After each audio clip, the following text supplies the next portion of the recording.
Fala nação, estou aqui trazendo mais um vídeo no canal neste domingo, trazendo esse pós-jogo do Mengão que venceu a equipe do Fluminense nos pênaltis e se tornou o campeão carioca dessa temporada de 2026. Estou trazendo esse pós-jogo aí desse título do Flamengo. Se inscreva no canal, deixa seu like, se quiserem deixar a opinião de vocês aí nos comentários.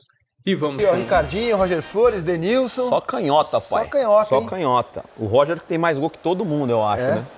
O Roger deve ter quantos gols? Porque mais que eu, você deve ter certeza. Ai, cara, não sei. Não sei se eu bati 100. Só canhota. Só não, canhota. Ricardinho fez gol também pra Fez caramba. gol pra caramba. Não, eu não posso falar sobre isso. Sobre gol eu não posso falar. Mas você pode falar sobre a semana do Flamengo. Que semana doida do Flamengo, A gente estava conversando aqui, assim, a gente estava falando sobre o jogo, de posicionamento, de coragem de jogar. Será que não teve, isso é um machismo meu aqui pensando, enquanto o Luiz estava falando ali da premiação, uma questão também emocional no sentido de o Fluminense viu que foi uma semana doida, perturbadora, né? Uma semana instável do Flamengo, com saída de Felipe Luiz, manifestações nas redes sociais, chegada do novo treinador rapidamente, porque o Felipe Luiz é demitido ali à noite, no dia seguinte de manhã, a confirmação do Léo Jardim. Será que o Fluminense, com essa falta de coragem, não deve ter falado, cara, vamos tentar jogar no erro dos caras? E os caras não erraram? Os caras foram ganhando corpo dentro do jogo? Ganhando confiança dentro do jogo? Mas pra você jogar no erro do adversário, você tem que forçar o erro. Você tem que jogar em cima. Quem entra num jogo mais confiante, com uma campanha mais estável, mais elogiada, um time mais consistente, eu acho que tem que procurar o jogo o tempo inteiro. Você não pode trazer, não vou esperar aqui. Pelo contrário, na minha opinião, pelo contrário. Porque quando você espera, o time que vai ter a bola começa a ganhar confiança, até porque ele tem mais espaço, principalmente na região intermediária para trás, ele vai trabalhando, né? Os zagueiros têm qualidade, os volantes têm qualidade. A gente viu o Eric e o Felipe falando dos volantes, que foram os melhores em campo. Por quê? Porque ninguém pressiona, porque o time do Fluminense não pressionava, deixava jogar naquela região. E também, quando tinha a bola, não evoluía em bloco para poder posicionar o seu time dentro do campo de ataque. Então, eu acho que esse foi o grande erro do Fluminense, esperar. Vamos ver o que o Flamengo vai fazer. Não, se eu tô no melhor momento, se eu tô mais confiante, pelo menos esse é um pensamento meu de futebol. Eu entro em campo forçando o jogo o tempo todo. Que aí sim eu provoco o erro. Eu jogo no campo do adversário... E pior é esse emocional, né? É lógico. Já vem de uma semana... É lógico. Eu não vou esperar. Quem tem que fazer isso é o time que tá numa sintonia mais baixa, pressionado. Deixa eu me despedir aqui da galera que acompanha a gente no Premiere. Venham pro Sport TV que o fechamento hoje, ó, vai até... Vamos Tem hora que pra vamos. acabar não, cara. Tem hora pra acabar não. Tem hora pra acabar vamos não. Que vamos. Mas deixa eu jogar uma polêmica sobre isso aqui pra vocês. É claro, a campanha mostra que o Fluminense foi um time superior ao longo do campeonato do que o Flamengo, né? A campanha mostra isso. Mas, assim, também é inegável que o Flamengo tem muito mais jogador que o Fluminense, né? E não faz diferença isso no hora H? Olha os jogadores que o Flamengo tirou do banco hoje. Então, eu acho, Rizek, que hoje não fez diferença esses jogadores. Eu acho que o elenco do Flamengo tem mais qualidade, oferece mais alternativas e de qualidade do que o do Fluminense. Isso é claro. Aliás, não é contra o Fluminense. Eu acho que com qualquer outro time do Brasil. Mas coletivamente não vem entregando. Né? O que precisa é da parte coletiva. Eu acho que o Denilson colocou em relação a ideia do Fluminense de jogo, foi isso que eu acho que eles pensaram. Eu acho que eles pensaram justamente nisso, olha, semana tumultuada dos caras, vamos esperar para ver o que acontece. Só que aí é que eu acho que eles erraram, porque é o que o Roger falou, no momento de turbulência de um time que você sabe que é bom, o que você tem que fazer? Você tem que respeitar, mas você tem que pressionar ele. Porque a confiança dos caras não é aquela de estar vencendo todos os jogos, de começar a temporada bem e tal. E você identifica a qualidade nesse time, porque o Flamengo é um grande time. Está passando por um momento de dificuldade. Em algum momento vai se encontrar. Hoje ganhou o título, talvez seja um ponto aí que daqui para frente as coisas comecem a se encaixar. Mas não deixa de ser um grande time. Só que se você enfrenta e identifica isso, aí é que você tem que pressionar, você tem que aproveitar. E eu acho que faltou essa atitude para o Fluminense, porque dentro do jogo tinha espaço para pressionar mais, sabe, para jogar mais no campo do Flamengo, para poder tentar mais essas combinações próximo da área, finalizar um pouco mais. Contra o Vasco já não foi, isso não foi tão bem o Fluminense. E é um reflexo do que aconteceu contra o Vasco também. O Fluminense tinha vantagem e tentou esperar. Vou esperar para ver o que acontece, que eu tô com a vantagem. E o Vasco fez um gol e perdeu um pênalti. Bruno Cortes chamando lá do Maraca na festa rubro-negra. Fala, Bruno. Obrigado, Rizek. Estou aqui ao lado do Rossi. Enfim, acho que um dos heróis, se não o herói desse título. Ô, Rossi, quando acaba um jogo desse, 0-0, vai para os pênaltis, quase todo mundo fica nervoso, né? O jogador que vai bater e você, como é que fica? Não, óbvio, porque além de... Um pouco nervoso também, porque além de ser uma disputa, onde o goleiro tem mais chances de perder e demais, eu fico confiante, porque confio no meu trabalho, confio no trabalho no dia a dia que a gente faz com o Thiago, com o Fabinho, com o André, com o Diogo, com os outros goleiros também. E então é isso, me senti importante naquele momento para poder ajudar o time, é o mais importante. E conquistar o título é o melhor que temos, porque precisamos, acho, com carinho para a gente, para a nossa família, para a torcida que veio aqui apoiar hoje também. Você tem essa noção que é talvez um dos goleiros mais decisivos da história do Flamengo, pelo menos dos últimos 50 anos, como disse o Eric Faria aqui na nossa transmissão? Não sei, eu acho que é muito isso aí falando. Eu levo só ainda 3 anos aqui no clube e tudo que eu conquistei também é pelo meu trabalho. Eu estou tentando trazer o Pedro. Minha família, minha esposa que está por aí, ele também que suporta cada dia aqui longe de casa. Minha esposa é quem fica sozinha em casa quase sempre que a gente tem jogo. Então é isso. Eu acho que a gente tem um carinho muito importante para mim, eu também tenho para eles. Mas meu trabalho é responder dentro do campo para tentar fazer o Flamengo sempre ser maior. E está respondendo super bem, né? Obrigado, Rossi. Eric, volto com você aí. Isso, estamos aqui com outro personagem do Flamengo nesse título carioca, o atacante Pedro, que acabou sendo artilheiro do Campeonato Carioca também, né, Pedro? Com 6 gols. Foi uma semana muito difícil para vocês, por tudo que aconteceu. É possível você descrever como é que estava o ambiente de vocês um pouco antes dessa final? Parabéns pelo título. Claro que toda mudança não é fácil, né? Tanto na nossa vida pessoal quanto principalmente no futebol, né? Quando muda um treinador, está acostumado, né, com uma situação, mas a gente se adaptou o mais rápido possível. O Léo Jardim teve 3 dias de treino ali com a gente, já mostrou o que ele quer, já mostrou um pouco da cara dele, né? E a gente, né, claro, se adaptando, né, nesse início, mas confiante, né, no grupo, né? O grupo sempre deu a volta por cima. Estou aqui desde 2020, né, 6 anos no Flamengo, e nunca foi fácil ganhar título, nunca foi fácil conquistar as coisas, né? Então teve mudanças também durante esses 6 anos, e o grupo sempre, né, reagiu da melhor maneira possível.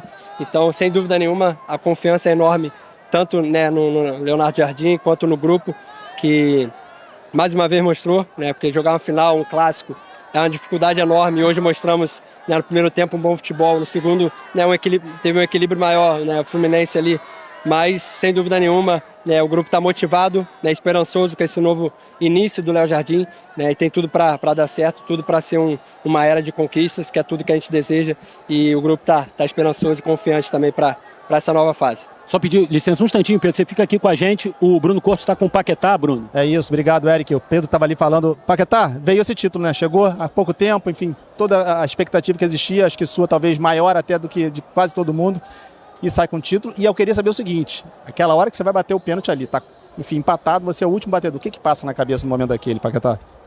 Sem dúvida alguma, era um sonho meu estar chegando aqui, estar vencendo com o Flamengo. 2 títulos ficaram para trás, mas esse aqui a gente conseguiu comemorar junto com a nossa torcida. É um momento de pressão, obviamente, mas a gente treina muito, né? Eu particularmente treino muito. Era o cobrador de pênalti no West Ham, na seleção também já cobrei bastante pênalti. Então é uma responsabilidade que eu tenho que assumir e eu fico feliz de marcar. É sempre uma pressão, mas felizmente a gente saiu com esse título. E além de ser um título, claro, mais um título carioca, o tri do Flamengo, mas o quão importante é para a temporada, um Flamengo que vinha oscilando, né, nesse início de temporada, com a demissão do Felipe Luiz, o quanto é importante para esse restante de temporada, para esse 2026, que vocês têm tantas competições importantes pela frente? Cara, vencer é sempre importante, sempre traz confiança. Acho que vencer e trazer a torcida para o nosso lado de novo era o mais importante hoje, ver como eles, né, torceram, empurraram a gente, apoiaram até o final. Então acho que isso que faz a diferença, e a gente tendo esse apoio durante toda a temporada, eu tenho certeza que o Flamengo vai ser vitorioso. É um título para deixar você mais leve? Você não, acho que o time de uma forma geral mais leve para 2026 também? Claro, comemorar título é sempre importante, né? A gente trabalha muito todos os dias, o ano inteiro, para momentos como esse, então sem dúvida alguma é um dia especial. Tá bom, vai lá, Paquetá, que quer tirar foto com a esposa. Eric, volto com você. Então, vou deixar o Felipe Melo fazer uma pergunta pro Pedro aqui. Pedro, você sabe que a gente contratou o Felipe Melo, agora ele não precisa dar mais aquela chegadinha em você, né? Tá bem. Era difícil marcar o Pedro, confesso. Bom, primeiro, parabéns pelo título. É o que a gente vinha falando aqui, né? Eu queria saber se já tem a mão do treinador, do novo treinador, do Léo Jardim, o início da jogada, você meteram 2, 3 bolas longas. Eu até achei que o Fluminense fosse fazer uma pressão alta no primeiro tempo.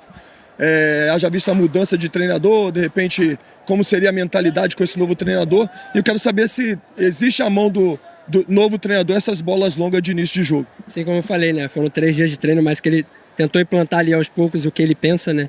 E na saída de bola, ele treinou nessa saída de bola com os 2 pontas espetados para levar o lateral e o zagueiro não saltar. Até é difícil o zagueiro saltar longe, né, ali em mim, no Arrascaeta, então eu desci um pouco mais para receber essa bola, né, lançada, essa bola fatiada no pivô, que algumas vezes ali entrou e quase saiu o gol também.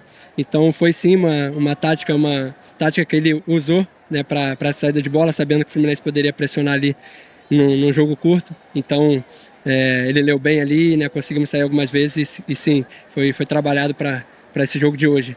Futebol estudado, né, rapaziada? Tem que entender isso aí. O Pedro, contra o Palmeiras, quem vai lembrar no passado, teve uma bola rasteira que o Pedro conseguiu fazer o pivô, girar em cima do adversário, saiu o gol do Flamengo. E hoje quase saiu uma expulsão do René. Uma bola também, essa foi uma bola fatiada para você, que saiu da marcação do zagueiro, da referência, né? Então eu queria saber, eu estava nessa curiosidade de entender realmente se tinha mão do treinador. Eu queria fazer uma pergunta pro Pedro, porque ao longo do teu ano com o Felipe, houve uma relação meio conturbada em alguns momentos, depois ficou tudo bem. Nessa saída dele, como é que ficou a tua relação com o Felipe? Não, ficou de boa, né? Eu fui até a sala dele conversar com ele, né? E jogar tudo a limpo, né? Conversar. Porque acho que a melhor maneira, né, da gente se dar bem com o próximo é conversar, é perdoar também. Enfim, então foi uma conversa muito boa entre mim e entre ele. Então, sem dúvida nenhuma, terminou muito bem, né? Foram momentos difíceis ali que a gente viveu juntos, né? Que ele teve as escolhas dele, né? Teve, né, as decisões dele, mas que graças a Deus terminou da melhor maneira possível, né? A gente jogou junto, como eu falei, a gente foi, né, companheiro dentro de campo e conquistamos juntos também, né? Ele como treinador e eu como jogador. Então, sem dúvida nenhuma, né, graças a Deus terminou bem, né, e sempre respeitoso o nosso relacionamento ali, né, no dia a dia, né, e terminou dessa forma. Então, sem dúvida nenhuma, serviu tanto de aprendizado para mim quanto para ele, que é um treinador que está começando, está iniciando e vai ter uma caminhada muito vitoriosa, e é isso que eu desejo para ele, como eu falei para ele na despedida, e sem dúvida nenhuma foram tempos bons que a gente viveu juntos no Flamengo. Obrigado, Pedro. Pode ir lá comemorar com a sua família. Estou fazendo uma substituição aqui, está entrando o Varela. Varela, você é um jogador uruguaio, caiu nesse mundo Flamengo, que é uma loucura. O Felipe foi formado no Flamengo, ele sabe como é o Flamengo também. Tu já tinha vivido algo assim? Um técnico super campeão demitido num dia, chega a outro para jogar uma final? Parabéns pelo título. Obrigado. No, Flamengo é uma loucura. Sinceramente, em todos os aspectos, começando com a torcida gigante, as coisas que passam dentro do clube também às vezes deixam um pouco surpreso. 2022 passa uma coisa similar, e agora também com Felipe nos pegou por surpresa. Então, aqui se é uma coisa que eu aprendi é que tem que estar preparado para qualquer coisa. Felipe. Tem que estar preparado, né? Chegou um novo treinador, primeiro, parabéns pelo título. E com esse novo treinador, algumas regras que, de repente, o atleta não está acostumado com o treinador antigo, uma delas é a concentração. Como vocês receberam isso, né? Temos que concentrar. Eu confesso que no final da minha carreira eu já não aguentava mais concentrar. Era um saco concentrar, mas de fato, até para ficar em casa você tem que ser profissional, né? Mas como é que você encara isso? Nós não estávamos acostumados a concentrar, já vários treinadores passaram por aqui e não se concentrava, mas a ideia do treinador não era opcional, era treinar e não ter a opção de mudar. Então a gente se adaptou, também sabemos que todo mundo concentra e nós concentramos quando era mais pequeno, ou em outros clubes, na seleção se concentra muito. Então estamos preparados e, por exemplo, o Léo Jardim, o tema da mudança, ele não queria mexer muita coisa para nós não se confundir muito. Foi uma semana praticamente difícil, então ele mudou alguma coisa, mas não tanto. Eu acho que nestes próximos dias ele vai a consertar todas as suas ideias. Obrigado, Varela. Parabéns, vai comemorar. Estamos com o Bruno Cortes, com o Léo Ortiz. Ô, Bruno, tira uma curiosidade com o Léo Ortiz. Fala. Na final contra o Paris Saint-Germain, vazou uma imagem, ou viralizou uma imagem que muita gente achou que ele não queria bater o pênalti. E hoje ele bateu. Ele pode até falar sobre isso, né, Bruno? Boa, bem lembrado. Bateu bem, né? Bateu bem. Vamos ouvi-lo aqui. Acho que é normal se tratando de Flamengo. Mas acho que hoje era um jogo especial, um Fla-Flu no Maracanã, com 70 mil pessoas, numa final de Carioca. Era um cenário bom para fazer essa virada de chave, para que a gente possa voltar ao caminho das vitórias, trilhar esse caminho que é o que a gente está acostumado. A gente sabe que vai ser um ano muito difícil, cada vez as equipes mais bem preparadas contra a gente, mas a gente tem totais condições e a gente sempre, internamente, a gente sempre acreditou muito na nossa capacidade, no nosso potencial. Lógico que no começo não tem como, não é desculpa, mas é um fato de que no começo do ano foi atrapalhado por conta daquela falta de pré-temporada. Isso não quer dizer que a gente ganharia ou não ganharia os torneios, isso, acho que o mérito foi dos times que venceram, mas acho que poderia ter sido diferente. E a gente nunca vai saber disso, mas agora, como eu disse, trabalhar e focar no que pode. A gente tem agora Libertadores, Brasileiro, Copa do Brasil, e acho que esse título de hoje é um grande começo para um ano vitorioso como foi ano passado. Olha, o quão pressionado estava o Flamengo antes dessa final? Pelo início de ano oscilante mesmo, com a demissão do Felipe Luiz também, o quão pressionado vocês se sentiam? Ou nada, um pouco, mais ou menos? Pressão sempre tem no Flamengo. Não, muito pressionado. Acho que principalmente quando você não consegue atingir seus objetivos e principalmente não consegue alcançar o potencial e a expectativa que se tem pela gente, a gente perde um pouco de confiança, se sente mais pressionado e as coisas começam a se tornar mais difíceis. Mas todo jogador grande aqui tem que estar acostumado para isso. Com isso, né, vestir a camisa do Flamengo é isso e a expectativa é sempre muito alta. O trabalho que a gente faz durante o dia, durante a semana é do mesmo tamanho que o Flamengo exige. Então, a gente acreditava que em algum momento as coisas iam virar e a gente estava trabalhando muito para isso. E feliz que foi hoje. Feliz que foi hoje, num clássico, no Maracanã, numa final de Carioca, um título. E agora é continuar nessa batalha, não se acostumar, porque um Carioca é pouco pro ano que a gente pretende ter. Então agora é buscar os grandes objetivos, que é Libertadores, Brasileiro e Copa do Brasil. Só antes de encerrar, naquela final com o Paris Saint-Germain, viralizou aquela imagem de você no banco, né? Parecia que pedindo para não bater. Queria que você explicasse se foi isso mesmo e hoje você foi lá, bateu, fez, enfim, se passou alguma coisa na cabeça, se lembrou daquilo. Bom, eu imagino que agora o que eu vou falar não vai viralizar tanto quanto as ideias que tiveram as pessoas de que eu não quis bater, né? Não foi perguntado nem para mim, nem para o Felipe. E, na verdade, para mim foi no jogo do Zico. Eu falei que era mentira e aí nunca viralizou da maneira que viralizou a ideia das pessoas de que eu não tinha aceitado bater, né? E nunca foi perguntado para o Felipe. E feliz por hoje ter a oportunidade de bater e aquilo foi uma mentira. Infelizmente as verdades dificilmente viralizam tanto quanto as mentiras, mas feliz de hoje ter a oportunidade de bater numa final e fazer o gol e logo em seguida o Rossi pegar e a gente ser campeão. Tá bom, Léo, obrigado, parabéns. O Eric lembrou bem, né? Ainda bem que não deixei o Eric sem resposta. Rizek, volto com você. Obrigado, Bruno. Vou evocar uma cena aqui do Maracanã. A gente falou da semana doida do Flamengo. O futebol é tão maluco. Na segunda-feira, pouca gente foi ao Maracanã ver os 8-0 contra o Madureira. Quem foi, boa parte de quem foi, xingou o time, né? Time sem vergonha, e xingou o Felipe também. Mandou o Felipe tomar suco de caju. E a arquibancada rubro-negra hoje, no título e na estreia do Leonardo Jardim, o Flamengo é campeão. Os torcedores cantaram o nome do Felipe. Foi até uma cena curiosa, que lá estavam o BAP e o Jardim, né? Ficaram ali na deles, sem esboçar reação. Talvez o mesmo torcedor que na segunda-feira tenha xingado o Felipe, hoje estava gritando é campeão e homenageando o Felipe Luiz. A gente às vezes espera uma certa lógica do torcedor. O torcedor, cara, ele é irracional, ele é passional. Não dá para levar em consideração o calor da emoção. Exato. Principalmente o torcedor. O torcedor está ali gritando, se manifestando diante do que está acontecendo no grande amor da vida dele, que é o time de futebol. Exato. Então você não pode levar em consideração. Aí passa-se 2 horas, dia seguinte, o mesmo torcedor, pô, sou maluco, né? Por que eu tava xingando ontem, né? E aí faz a homenagem pro Felipe Luiz. Por isso a gente não devia perder muito tempo debatendo o que o torcedor canta. Por isso que hoje, na profissionalização do futebol, e aqui o Denilson e o Ricardinho, que a gente trabalhou muito com torcedores, dirigentes e conselheiros que ficavam pressionando muito fortemente, que as decisões eram tomadas no calor da emoção, né? Hoje você tem que ter profissional tomando conta disso para poder filtrar, Não, calma, né? Isso faz parte do futebol, essa pressão de um lado, do outro, essas exigências momentâneas, né? Por causa de um gol sofrido, de um erro de escalação, de um erro de troca. Mas calma, né?